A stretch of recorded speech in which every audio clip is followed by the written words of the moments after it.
Assalamualaikum warahmatullahi wabarakatuh. Sebelumnya di sini kita akan melakukan diskusi terkait pengukuran potensi energi terbarukan, yang dimana untuk tugasnya sendiri itu ada 5 poin. Untuk yang pertama, kita menentukan dulu terkait lokasi yang diajukan. Yang kedua, terkait pemilihan jenis energi terbarukan yang akan kita ukur. Yang ketiga, terkait latar belakang dalam pemilihan lokasi, bisa berhubungan dengan kebutuhan beban atau ketersediaan dalam sumber energi itu sendiri. Yang keempat, untuk apa listrik dari energi terbarukan yang akan dibangkitkan. Dan yang terakhir, faktor penguat lain yang memperkuat pemilihan lokasi tersebut. Barangkali mungkin bisa memberikan pendapat dari masing-masingnya untuk disepakati terkait tugas yang akan kita laksanakan. Mungkin dari siapa terlebih dahulu? Mungkin dari saya ya mengajukan pembuatan PLTS di daerah kampus 2, terutama di lingkungan Fakultas Teknik. Dikarenakan apa? Ketersediaan cahaya matahari di kampus 2 itu sangat bagus, mencapai 460 kW per jam per hari. Didukung oleh lokasi tropis juga, dan yang saya rasakan di kampus 2 tuh sangat berpotensi dibuatnya PLTS gitu. Dan untuk optimalisasi juga buat kedepannya bisa jadi studi belajar gitu buat mahasiswa di Fakultas Teknik. Dari saya segitu sih. Untuk lokasinya sendiri itu udah ada sanangan mungkin, ataupun kayak faktor yang memperkuat pemilihan lokasi tersebut itu karena apa? Mungkin karena dari saya untuk pemilihan lokasi itu di atap-atap gedung Fakultas Teknik itu, di kayak di sipil elektro ataupun yang lainnya gitu. Oke, dari yang lain? Mungkin dari saya ada pembangkit berbasis mikrohidro ya. Untuk lokasinya sendiri saya memilih di sungai yang ada di Garut. Sungainya itu Sungai Cikaengan. Nah, mengapa di sana? Karena sungai tersebut berasal dari pegunungan dengan head yang tinggi dan debit air yang cukup, serta sudah terbukti digunakan untuk pembangkit listrik tenaga air. Jadi sebelumnya sudah ada untuk pembangkit tenaga air. Paling nyanyi ya terkait potensi keberlanjutan dari PLTA tersebut gimana gitu. Untuk keberlanjutannya ya, karena sebelumnya sudah ada ya pembangkit listrik tenaga air, jadi mungkin bisa cukup terkontrol dari pembangkit listrik sebelumnya kalau buat lagi di sana gitu. Tapi ada pengaruh gak kalau misalkan kan udah ada pembangunan ya terkait hal tersebut ya, apakah memengaruhi kepada misalkan kita membuat lagi di sana gitu? Ya sebenarnya tidak cukup mempengaruhi ya, karena pembuatannya ini ada di hulu sungainya dan dikhususkan mungkin untuk skala pedesaan saja. Cukup ya saya. Oke, paling dilanjut ya. Mungkin dari saya, untuk pertama itu pemilihan jenisnya sendiri itu saya mengajukan terkait PLTB, pembangkit listrik tenaga bayu. Dan untuk lokasinya sendiri itu mungkin di pesisir pantai Cipatujah, Kabupaten Tasikmalaya. Dan kenapa mungkin saya memilih lokasi tersebut, karena sudah saya lihat sendiri terkait karakteristik topografi wilayah pesisir pantai itu relatif datar dan mungkin sedikit terbuka gitu. Berbeda dengan wilayah perkotaan yang memiliki banyak penghalang fisik seperti gedung, pohon, ataupun dan lain-lain. Untuk tujuan pembangkitan listriknya sendiri bisa digunakan untuk operasional, entah itu storage gitu, seperti gudang pendingin contohnya. Dan untuk fokusnya sendiri dalam meningkatkan nilai ekonomi hasil tangkapan laut, yang selama ini mungkin akses listriknya sendiri gitu masih terbatas. Paling mau nanya, kalau misalkan dari kan emang nggak ada masalah ya kalau misalkan ada pohon atau tiang kan, kalau pantai memang nggak ada. Tapi kalau terkait misalkan cuaca kan, kalau di pantai itu biasanya lebih apa ya, lebih ekstrim ya, kayak suka badai, suka tiba-tiba mendung atau ya angin Air topan pasang gitu. atau air pasang ya kayak gitu. Itu gimana cara pencegahannya? Untuk pencegahannya sendiri itu kita juga tidak bisa memperkirakan terkait cuaca ya. Tapi mungkin selama ini juga untuk terkait di sana sendiri itu bisa dibilang ya cuacanya cukup stabil. Terkait cuaca itu tidak, ataupun bisa dibilang gak buruk berdasarkan dari data.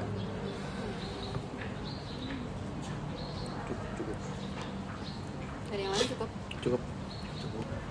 Mungkin kalau dari saya ya sama mungkin seperti Sandy, cuman ini mah PLTS apung. Jadi bentuknya nanti itu mungkin contoh skala kecilnya tuh bisa di danau-danau kecil, kayak mungkin danau di kampus ini atau danau di dekat arah kampus 2 ke sana. Kenapa milih di sekitar sini? Karena melihat dari faktor biaya, untuk membangun PLTS tuh biasanya lebih rendah ya, karena kan pemanfaatannya juga paling cuman pakai panel fotovoltaik kan.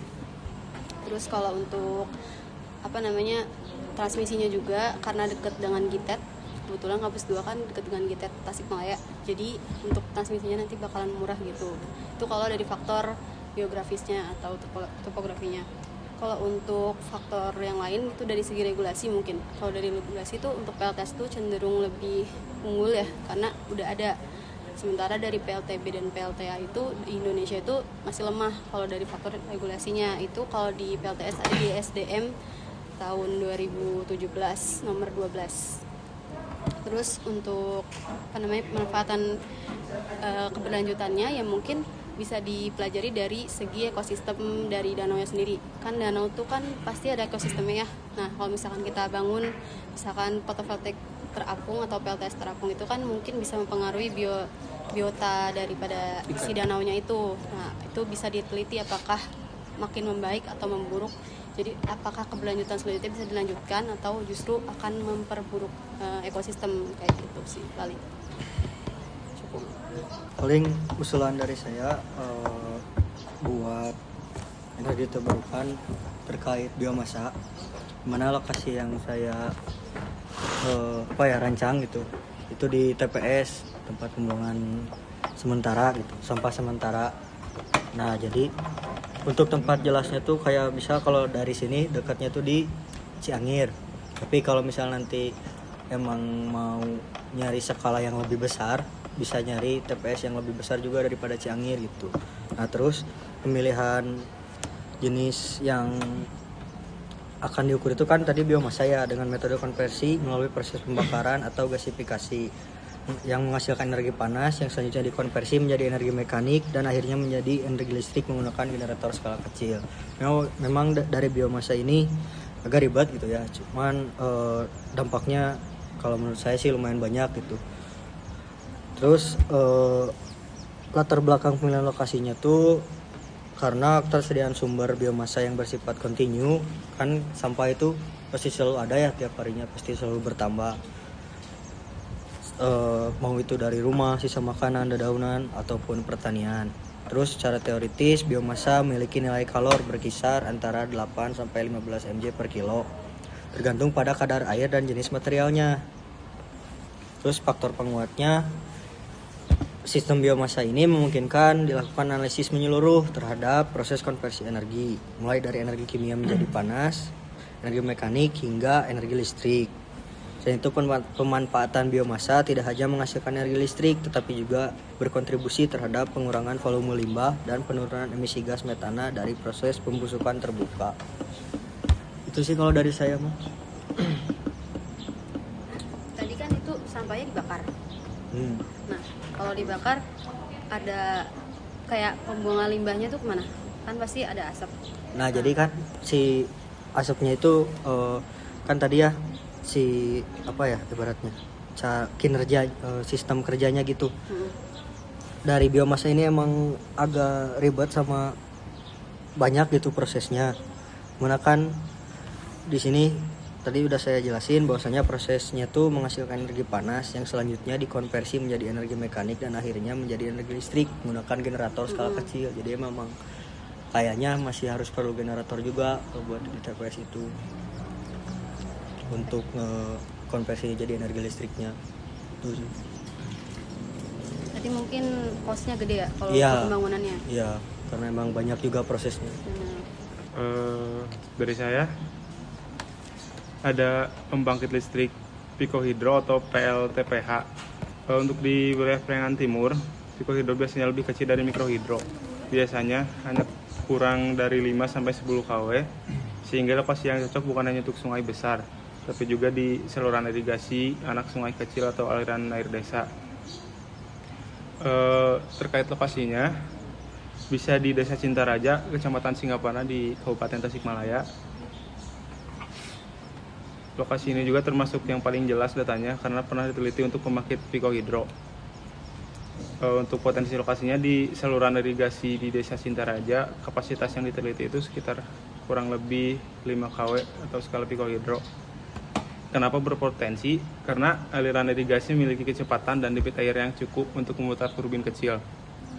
Terus air tersedia hampir sepanjang tahun karena berasal dari sistem irigasi pertanian. Terus teknologi Picohydro cocok untuk sumber air terbasak seperti ini. Lokasi ini sangat cocok untuk menerangi listrik rumah warga. Skala kecil dari mikrohidro berarti. Oke, paling dari yang lain ada lagi saran? Baik, mungkin untuk dari saya mengenai potensi energi, saya mengajukan atau merencanakan mengenai potensi energi hybrid. Seperti yang sudah kita ketahui, untuk hybrid sendiri itu merupakan gabungan dari 2 atau lebih faktor.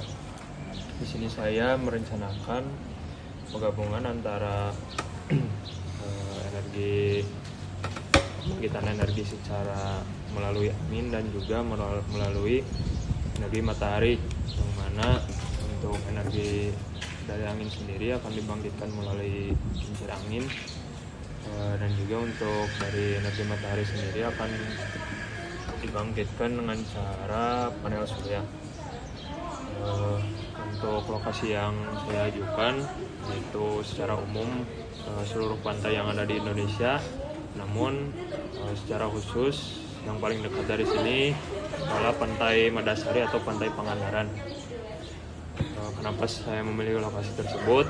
Yang pertama, ya mungkin seperti yang sudah kita ketahui, untuk radiasi surya di wilayah pantai itu sendiri sangat tinggi, dan juga untuk angin sendiri hampir setiap hari atau sepanjang hari ada. Kemudian untuk pemilihan jenis energi terbaru yang akan diukur, seperti yang sudah saya bilang tadi, yaitu secara hibrid. Karena ketika siang hari energi yang dibangkitkan itu melalui panel surya, dan ketika malam hari akan melalui kincir angin. Kemudian untuk latar belakang pemilihan lokasi sendiri, yang pertama radiasi matahari tinggi karena wilayah tropis, yang mana Pantai Madasari ini menerima intensitas radiasi matahari yang tinggi sepanjang tahun, sehingga berpotensi untuk membangkitkan listrik dari panel surya itu sangat besar. Kemudian yang kedua ada potensi angin yang stabil dan kuat, yang mana wilayah pantai umumnya memiliki angin dengan kecepatan rata-rata yang lebih tinggi dibanding daerah lain. Kemudian penggabungan dari 2 sumber energi tersebut menjadikan sistem ini lebih stabil, karena ketika matahari turun atau mendung, turbin angin masih bekerja untuk menghasilkan listrik, dan ketika angin melemah, surya akan menutupi kekurangan produksi. Kemudian untuk tujuannya sendiri itu, yang pertama untuk penerangan rumah tangga, yang kedua untuk operasional fasilitas umum seperti pos keamanan, balai warga, sekolah, atau pasar. Yang ketiga ada aktivitas ekonomi masyarakat, Kemudian untuk yang terakhir ada fasilitas sosial. Untuk terakhir yaitu faktor penguat lainnya. Selain faktor radiasi surya dan angin, faktor yang memperkuat pemilihan lokasi ini sendiri yang pertama tentunya karakteristik geografis, kedua kebutuhan energi yang terus meningkat, dampak lingkungan rendah, kemudian mendukung kebijakan energi nasional, kemudian mendukung ekonomi lokal, yang mana Pantai Pangandaran sendiri berpotensi untuk meningkatkan pariwisata, yang mana nantinya akan mempercepat pertumbuhan ekonomi dan juga pertumbuhan masyarakat itu sendiri. Mungkin dari saya bukan. Mungkin dari semuanya ya sudah memberikan pendapatnya masing-masing. Nah itu diantaranya itu ada panel surya, mikrohidro, terus angin, biomasa, pikohidro, dan ada juga hybrid. Nah barangkali untuk yang akan kita garap itu terkait yang mana gitu Bang, ada pendapat dari tiap-tiap orang dan mungkin bisa dibilang yang emang apa ya, Paling relevan. ya paling relevan lah.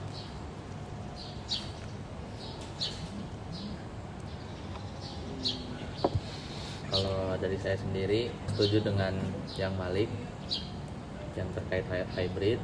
Kenapa? Karena mungkin tadi sudah dijelaskan sedikit terkait hybrid sendiri, itu panel surya sama angin, dimana ketersediaannya itu bisa dibilang 24 jam gitu.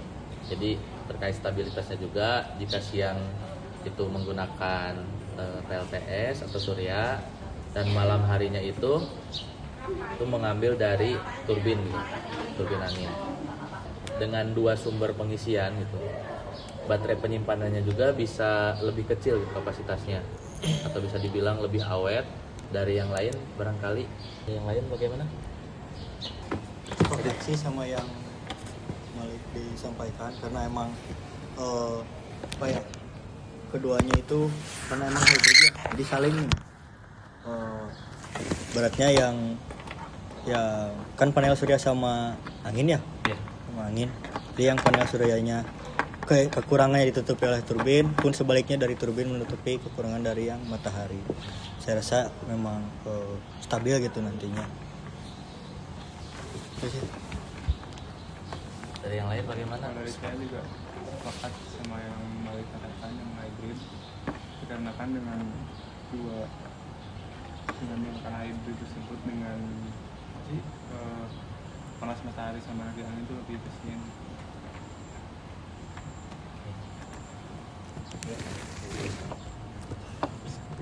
Ya mungkin karena dari yang lain juga udah sepakat dan para terbanyak ke Malik, ya saya emang condong juga dengan jawaban Malik. Saya condong setuju gitu. Cuman kalau dibilang opsi lain, mungkin opsi yang Himni, karena tadi seperti yang udah dibilang ya, udah pernah diteliti sebelumnya. Nah itu jadi poin plus juga, karena kalau misalkan yang udah pernah diteliti itu berarti udah ada udah ada potensi yang lebih lanjut yang udah pernah dibahas gitu sama yang lain. Jadi kita nggak cuma satu pandangan gitu, ada pandangan lain yang udah pernah sebelumnya.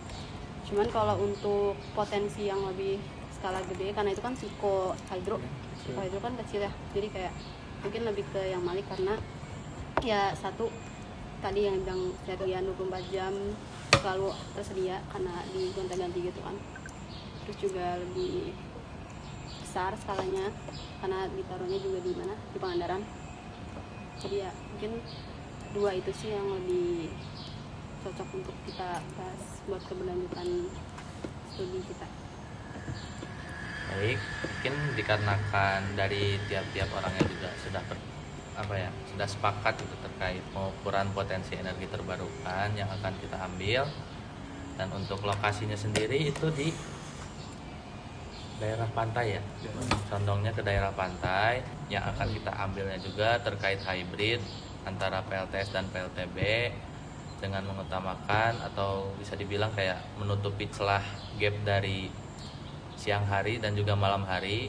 Mungkin untuk keberlanjutannya barangkali mau seperti apa? apakah dicukupkan terlebih dahulu untuk diskusi kali ini atau ada lagi yang emang mau disampaikan? Dari saya sih dicukupkan. Gimana? Dari yang lain sudah cukup?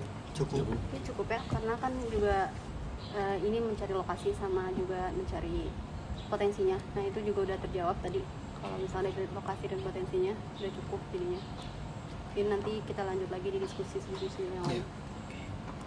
Baik, dikarenakan mungkin kita juga sudah mencapai puncaknya atau kesepakatan dari pengukuran potensi energi terbarukan yang akan kita laksanakan. Jadi mungkin untuk diskusi kali ini dicukupkan sekian. Sepakat untuk mengambil hybrid antar PLTS dan PLTB. Terima kasih yang sudah menyempatkan waktunya untuk hadir dalam diskusi kali ini. Apabila ada salah atau kata dari saya, mungkin mohon maaf. Ditutup aja paling ya. Assalamualaikum warahmatullahi wabarakatuh. Waalaikumsalam.